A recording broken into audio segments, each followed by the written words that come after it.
Good morning friends, কেমন আছো তোমরা সবাই? আশা করছি নিশ্চয়ই সবাই খুব ভালো আছো। প্রতিদিনের মতো আজকে আরেকটা সুন্দর ব্লগ নিয়ে তোমাদের সামনে হাজির হলাম।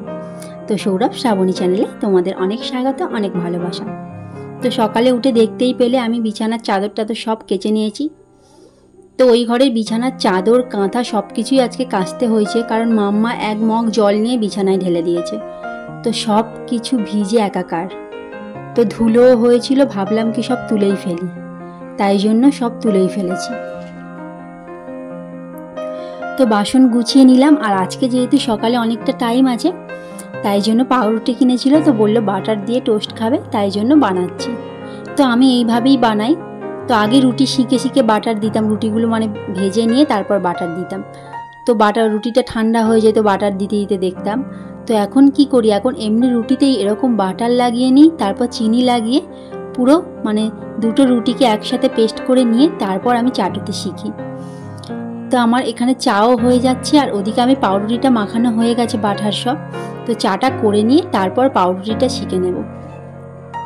তো দেখো সব বাটার চিনি মাখিয়ে নিয়ে তারপর তেল কড়াইতে অল্প একটু বাটার দিয়ে তো এরকম করে করে দুপিট ভালো করে ভেজে নেব। তো গরম হয়ে গেলে ভেতরের বাটারগুলো কি সুন্দর গলে যাবে আর খেতেও ভালো লাগবে, আর একটু মচমচে হবে। গ্যাসটা একটু আস্তে দিয়ে দিয়ে ভাজবো, তো মচমচেও হবে। তো এটা দিয়ে চা খেতে খুব ভালোই লাগে। তো এখন কাজের ঠেলায় সেইভাবে করা হয় না আর খাওয়া হয় না, তো অনেক দিন পরেই করলাম বলতে পারো। আর এই দেখো মাম্মা এদিকে ফোন নিয়ে ব্যস্ত, ওকে ফোন না দিলে ও এত কাঁদবে কি বলবো। তো আমি তো ফোন দিই না, ওর বাবার কাছে যত ওর বাহানা। তো সকালবেলা করে ঠিক ফোন নেবে। তো পাউরুটিটা দিয়ে চাটা খেয়ে নিচ্ছি, নিয়ে আর তারপর রান্নার কাজে লেগে পড়বো।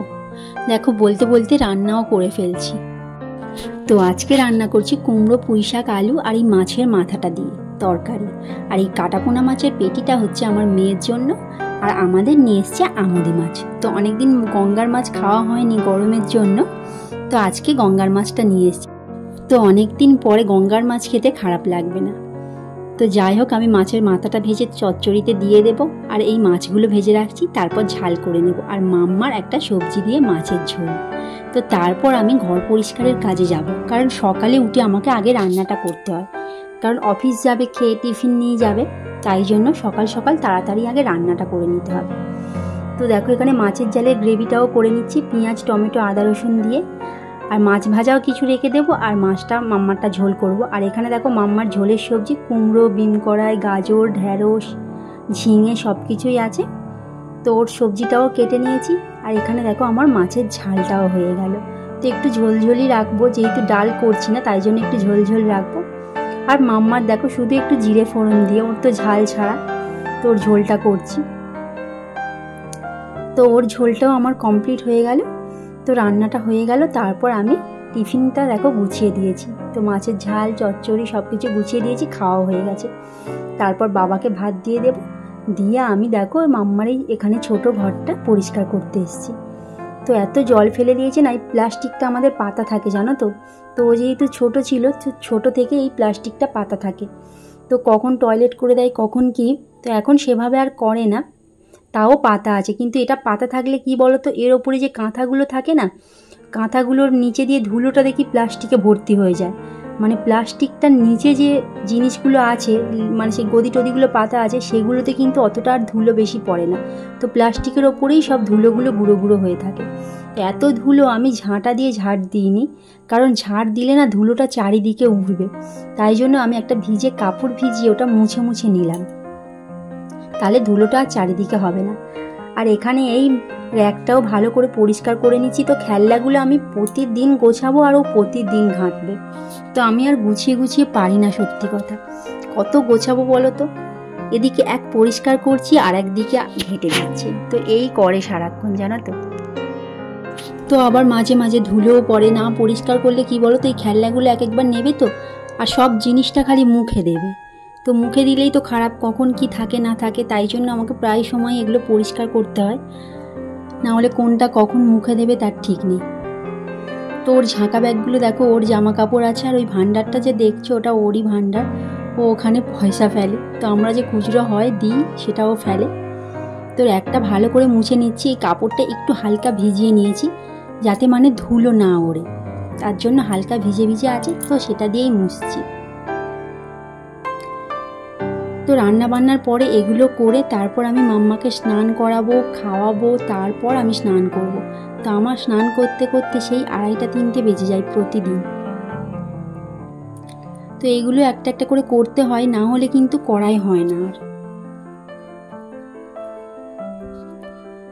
তো এক একদিন এক একটা ঘর করি, প্রতিদিন তো একসাথে সব ঘর করা সম্ভব নয়, তাই এক একদিন এক একটা করে ঘর পরিষ্কার করি। একদিন কোনো দিন বারান্দা, কোনো দিন সিঁড়ির ঘর, এরকম করে করে পরিষ্কার করি। তো এই চেয়ারগুলো নিয়েও মাঝে মাঝে টেনে টেনে খেলে, তাই জন্য ভালো করে পরিষ্কার করে মুছে রেখে দিচ্ছি। তো মাকড়সার জাল টাল অনেক সময় হয়, তো কখন কি হাত দিয়ে ফেলবে, তাই জন্য প্রায় সময় এগুলো পরিষ্কার করে মুছে রেখে দিই। তো আমি এদিকে পরিষ্কার করছি, আর মাম্মা কি করছে কে জানে, দাবাতে খেলছে। তো সাইকেলটা নিয়ে টানাটানি করছে। তো বারণ করছি সাইকেল নিয়ে ওরকম করিস না, কে কার কথা শোনে। তো দেখো আমি পরিষ্কার করে গুছিয়ে নিয়েছি র্যাকটা। তো র্যাকটা খুব অগোছালো হয়েছিল, তো গুছিয়ে এই খেলনাগুলো রেখেছি। তো আবার মুহূর্তের মধ্যে ও নিয়ে ফেলে দেবে। তো দেখো সাইকেল থেকে পড়েও গেছিলো, পড়ে গিয়ে উঠে পড়েছে, যদি আমি বকি। আর এখানে দেখো সব কি অবস্থা করেছে দেখো। তো এগুলো সব করেছে, এগুলো কিন্তু আর তুলবে না, সব আবার আমাকে তুলতে হবে। তো সব একাকার করে রেখে দিয়েছে। তারপর আমি পরিষ্কার করে আবার ওপরের ঘরে চলে এলাম বিছানাটা তুলতে, কারণ বিছানাটা আমার সকালে তোলা হয় না, ওরা ঘুমায় বলে। তো এই বেলার দিকেই বিছানাটা তুলি।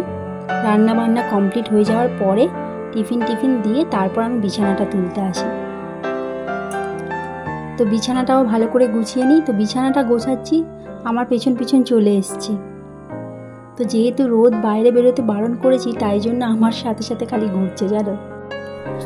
তো ঘরে ঢুকেই আগে বিছানাটা না তোলা থাকলে যেন কেমন একটা লাগে, অগোছালো, সব কিছুই যেন অগোছালো মনে হয়। তো বিছানাটা ভালো করে তুললে তখন সব কিছু যেন ঠিকঠাক লাগে ঘরটা। তো দেখো ও এসে গাছে জল দিতে লেগে গেছে, আমি বিছানা তুলছিলাম। তো এসে আমি জল দিতে যাচ্ছি, আমাকে দিতে দেবে না, ও দেবে। তো আমার হাত থেকে বালতিটা কেড়ে নিয়ে বলছে কি আমি দেবো। তো দেখো জল দিচ্ছে। আমি যেগুলো করব ওকে সেগুলো করতে হবে। তো আমি দিই দেখে, তাই জন্য ওকেও জল দিতে হবে। তো আমার হাত থেকে কেড়ে নিয়ে বলছি পারবি না, বলে না আমি পারবো, তুমি দেখো, তুমি ভিডিও করো, আমি গাছে জল দিচ্ছি। তো সব গাছে জল দিচ্ছে, আবার দেখো বালতি ধরে টেনে টেনে নিয়েও যাচ্ছে এই বারান্দাতে গাছগুলোতে জল দেবে বলে। তো এই গাছগুলোতে প্রতিদিনই জল দিতে হয়, তো না হলে গাছগুলো মরে যাবে। টানা রোদ পড়ে তো, আর গরমের সময় জল না দিলে হয় না। তো কাঁথাটা কেচেছিলাম দেখো ছাদে দিয়েছি, এত মোটা কাঁথা ছাদে দিয়েছি, এক রোদেই শুকিয়ে গেছে।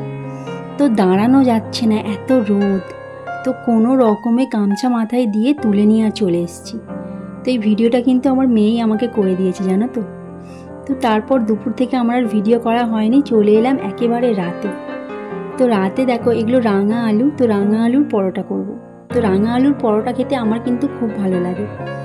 তো তাই জন্য এবছর একবারও করা হয়নি, আর রাঙা আলুটা অনেক দিন থেকেই আনা ছিল, তাই ভাবলাম আজকে করেই ফেলি। তাই জন্য আলুগুলো ছাড়িয়ে নিচ্ছি, নিয়ে আর প্রেসার কুকারে সিদ্ধ করে নেব। আর তারপর দেখি ময়দাগুলো নিয়ে এসেছি, তো ময়দাগুলো চেলেই তুলি, না হলে না অনেক সময় পোকা থাকে, বোঝাই যায় না। তো তাই জন্য একেবারে চেলে তারপর কৌটোতে তুলবো। আর না চেলে তুললে কি বলো তো, মাঝে মাঝে একবার করে চালতেও ইচ্ছা করে না, মানে অল্প অল্প করে প্রতিদিন চালতেও ইচ্ছা করে না, আর তাড়াহুড়োর সময় না হয়ও না। তাই জন্য একেবারে সময় থাকতে থাকতে সব ময়দা একেবারে চেলে কৌটো ভর্তি করে রাখলে কি হয়, যখন ইচ্ছে আমি তখন নিতে পারি। তো চালার সমস্যা থাকে না, আর মনের মধ্যে ভয়টাও থাকে না যে পোকা আছে নাকি। তো চেলে রেখে দিলাম, তো মিটে গেল। তো আলুটা দেখো, আলুটা সিদ্ধ করে ময়দাটাও মেখে নিয়েছি, আর এখানে পরোটাটাও বেলে নিচ্ছি। তো প্রেসার কুকারে 2টো সিটি দিয়ে রেখে দিলেই আলুটা সিদ্ধ হয়ে যায়। আর একটু নুন দিয়েছি, চিনি দিয়েছি ময়দাটায়। তো চিনি না দিলে ভালো লাগবে না, তার কারণ একটু লাল আলুর পরোটা তো একটু মিষ্টি মিষ্টি হলে খেতে ভালো লাগে, তাই জন্য একটু চিনি বেশি করেই দিই, যাতে একটু পরোটাটা মিষ্টি মিষ্টি হয়। তো আমি পরোটাটা বেলে দিলাম, আর ও ভেজে নিচ্ছে। আর এখানে দেখো আলু কেটে রেখেছি। তো পরোটার সাথে সাদা আলুর তরকারি করব। তো কালো জিরে আর কাঁচা লঙ্কা দিয়ে যে তরকারিটা হয়, ওই তরকারিটা করব। কারণ আলুর পরোটাটা মিষ্টি মিষ্টি, তো শুধুই খাওয়া হয়ে যায়, তাও একটু ওই সাদা আলুর তরকারিটাই করব। তো এই পরোটাটা দিয়ে সাদা আলুর তরকারিটা ভালো যায়, আর আলু ভাজাও যায়, আলু ভাজা দিয়েও খেতে পারো। তো সব কিছু দিয়েই খাওয়া যায়, আর শুধুও খাওয়া হয়ে যাবে। তো দেখো আমি তরকারিটা বসিয়েও দিয়েছি কালো জিরে কাঁচা লঙ্কা দিয়ে। তো এটা দিয়ে কিন্তু খেতে খারাপ হয়নি, ভালোই লাগছিল। তো তোমরাও এইভাবে করে খেয়ে দেখতেই পারো বন্ধুরা। আর আজকে ভিডিওটা এখানেই শেষ করলাম। ভালো লাগলে লাইক করো, কমেন্ট করো, শেয়ার করো, আর আমার চ্যানেলটাকে প্লিজ সাবস্ক্রাইব করো। আর তোমরাও সবাই অনেক ভালো থেকো, সুস্থ থেকো, সাবধানে থেকো।